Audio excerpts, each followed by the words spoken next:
Now, I'm going to jump off of this one a little bit and talk about how to do description well. And then we'll jump back onto it with some examples, okay? So that might help you a little bit better. So let's talk about description. Description, which also kind of blends with my third point, is one of those things that it's easy to overdo in a story, and you want to avoid overdoing it. The thing you want to do with description is you want to learn somehow to be shorter, meaning briefer, which is basically the same word, but brief means something different than short. Brief, I think that word kind of means you retain the content, but do it in fewer words. So you want to be shorter / briefer. You want to be more concrete. And you want to focus your descriptions on things that do more than one thing.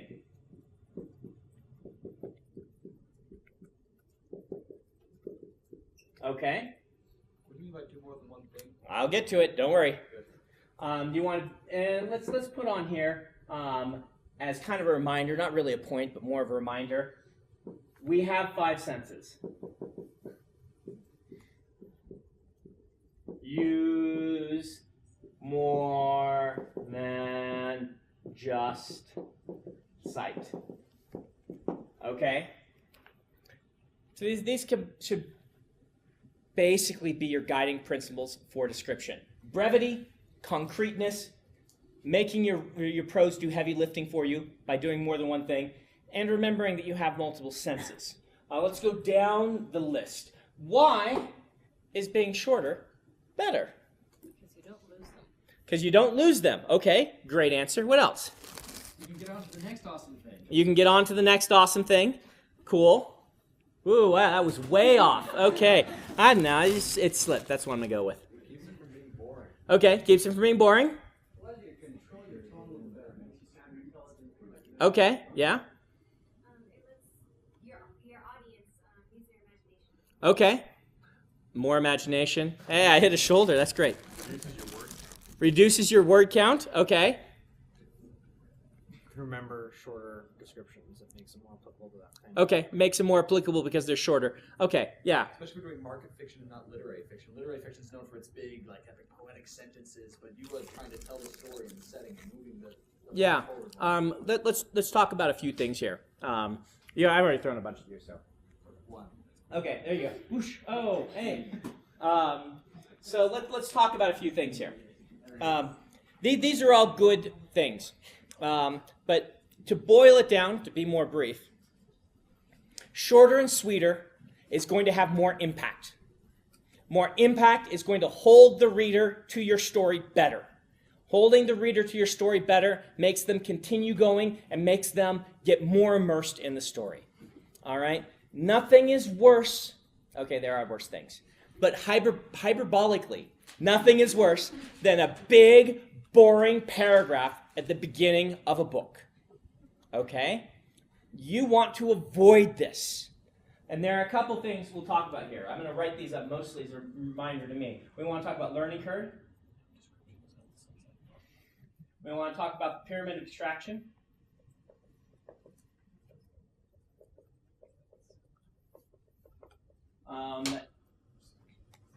Let's do with that. Learning curve. Learning curve is a challenge for us. What I mean by learning curve is when you pick up a book, you will have a learning curve, no matter what. You'll have to learn new names. You'll have to learn about characters.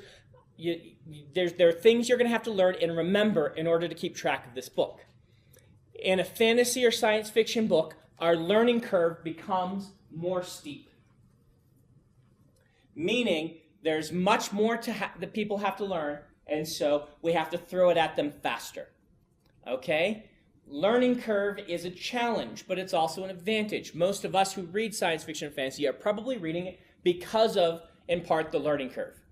It's more engaging to us. It's more imaginative because there's more going on we have to learn. We like it. We like that aspect. But at the same time, that learning curve creates a barrier of entry to the book because so many new names and things pile on top of a person that it can be very difficult to get going.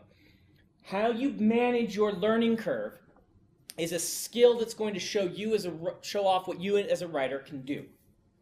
And how you match it to your given genre is going to be very important. For instance, YA and middle grade, you're going to want to shoot for less of a learning curve, a shallower learning curve, okay? Usually, the lower your learning curve, the better. However, that said, there are some famous books out there that just expect you to deal with it. Anyone read Gardens of the Moon, Stephen Erickson? How's the learning curve on that book? It's pretty steep. It's brutal. I didn't figure out the magic system until the book was over. Yeah, it throws you right in the middle of things. Anytime you start in media res, it's going to raise your learning curve. And media res means we're in the middle of a sequence, like an action sequence or something like that. That can be good because your payoff for that is nice tension. But things are going everywhere. He just throws you in the middle of everything, and then there's like flashbacks too, and then there's like, no description of how things work. You're just expected to pick it up as you go along. And, his learning curve is kind of like bonk. It's like run into this wall and scramble up to it. Okay, then we'll be easy on you. And now it's ramping again. I mean, it is a really steep learning curve. It's probably the steepest learning curve I've seen in a contemporary science fiction fantasy novel. Now, shallower learning curves, there are a lot of things that you can do to shift this around. One thing you can do is to try and move some of your, some of your descriptions toward being shorter and more concrete, and trying to kind of shift as much of the world building to kind of as we go along as possible. Don't put it all in your first paragraph or your first page or even your first chapter. Things that you don't need yet, kind of shift them off and let us step into it so your learning curve doesn't do something like this unless you want it to. Okay? Other things that make learning curves less steep is the classic start in our world and get sucked into the fantasy world. Why does this make learning curve less steep? They have to learn it too. You already know our world. You already know our world, and so you start off with them only having to learn the character, and then you add the world progressive by step.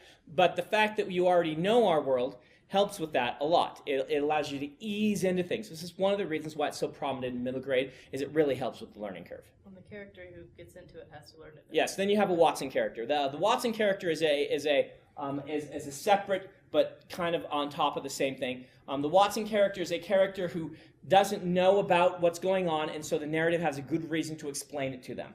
It's another great way to ease your learning curve by having somebody, if the character's confused, you feel all right being confused. Does that make sense? If the character's like, I don't know what's happening, but all I know is I need to get over there and stay away from this thing chasing me. When you read the character say that to you, you're like, all right, I'm on board. I know we need to get over there and not get eaten. I can deal with that. Yeah. Yeah, one of the problems that I see when you don't have someone go from our world to the fantasy world is you don't have analogous things to use in your descriptions. You can't say, like, Yeah.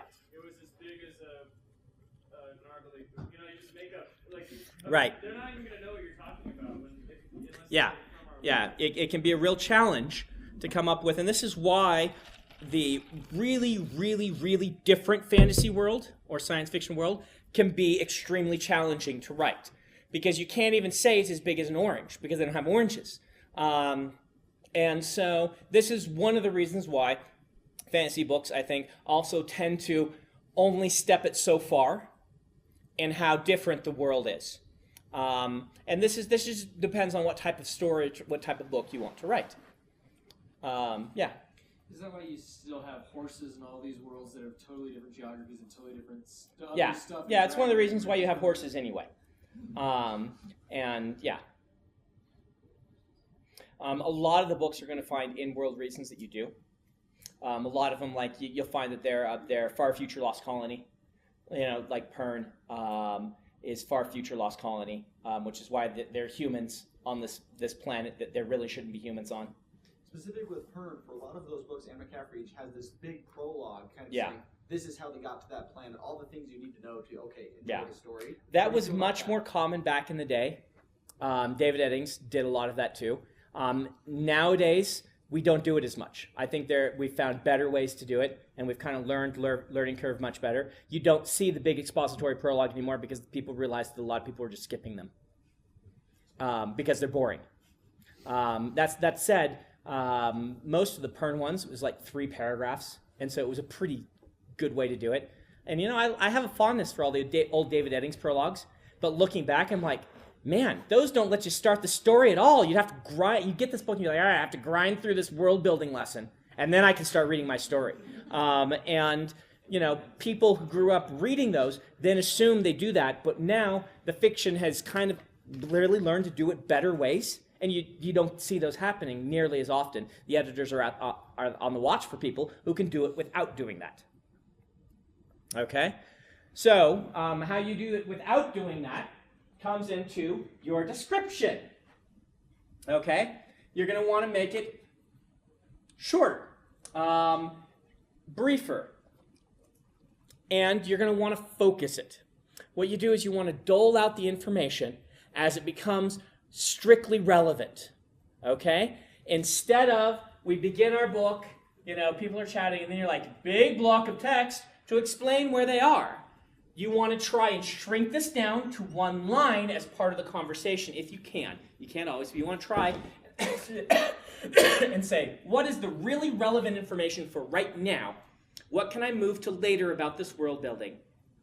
And is there a way I can structure and format my scene so that the rest of this can be chopped up into little chunks and be distributed throughout the first 3 chapters instead of putting it right there? If you do this, the editors you're gonna have a hard time getting the editors past the first page. If you do this anywhere in the first chapter, you're gonna have a little bit of trouble. That's not to say you can't do a couple of lines here and there, but you want to try and move it to a couple of lines here and there. And this is a really tough thing to do in epic fantasy. I will tell you right now that there's basically no getting away from doing it somewhat. But if you can learn to do these kinds of things to kind of temper what's going on, you'll find that you hold the reader's attention more. And that's why we'll talk about the pyramid of abstraction right now.